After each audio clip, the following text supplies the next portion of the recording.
అది మనం గమనించాలి.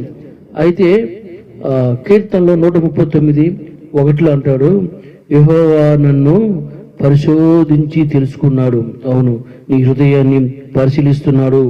నీ హృదయంలో ఆలోచనలు, ఏ విధంగా ఆలోచనలు ఉన్నాయో దేవుడు గమనిస్తూ ఉన్నాడు. నీ హృదయంలో ఈ చెడు స్వభావం కలిగి ఉన్నదా, మంచి స్వభావం కలిగి ఉన్నదా అని దేవుడు తెలుసుకోవడానికి ప్రయత్నం చేస్తున్నాడు.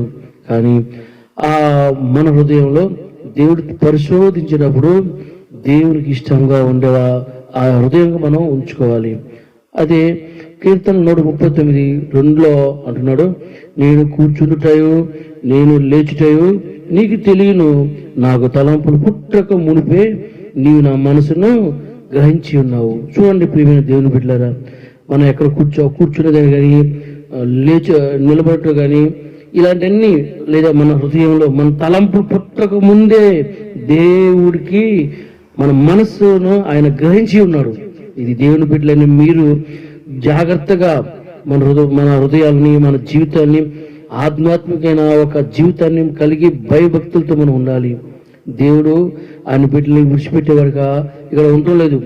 ఆయన వదిలేసి ఆయన వేరే మనుషుల మీద పరిశోధించేవాడిగా ఉండటం లేదు. కానీ మనల్ని ఆ యెహోవాను పరిశోధించి తెలుసుకొని ఉన్నాడు అనే వాక్యం చెబుతుంది. నిజంగా అయితే మనం ఈరోజు తెలుసుకోవాల్సింది ఏంటంటే, మనకు సాధారణంగా మనం కూర్చునేది మనకి ఒక్కోసారి తెలియదు, మనం లేచేది మనకే తెలియదు. అసలు ఒక తలంపులు మన హృదయంలో తలంపుల్లో ఏది పుడుతుందో, ఏది మాట్లాడుతున్నామో మనకే తెలియదు. కానీ మన తలంపులు పుట్టక మునిపే అవి దేవుడు మన మనసుని గ్రహించున్నాడు. అయితే ఈ తలంపులలో మంచి తలంపులు, చెడ్డ తలంపులు నువ్వు గ్రహించుకోవాలి. నీ తలంపులు ఎన్ని చెడు తలంపులైనా సరే, మంచి తలంపులైనా సరే ఆయన గ్రహించి ఉంటున్నాడు. అయితే మంచి తలంపులైతే, దేవుని తలంపులైతే ఆయన సంతోషిస్తాడు, ఆయన ఆశీర్వదిస్తాడు నిన్ను. నీ తలంపులు మరి ఏ విధంగా ఉన్నాయి? నీ తలంపులు సాతానుసారంగా ఉన్నాయా? దేవునికి ఇష్టమైన దేవుని పని నిమిత్తం, దేవుని ఆజ్ఞ నిమిత్తం కోసం ఆరాటపడుతుందా? నీ తలంపులు ఉన్నాయా?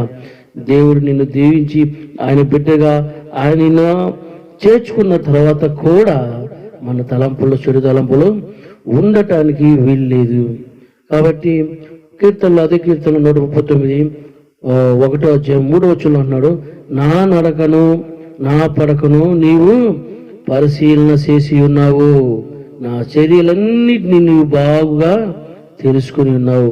చూడండి, ఇక్కడ మొదట్లో మనం కూర్చుంటా, మనం లేచుతా, దేవుడు తెలుసు.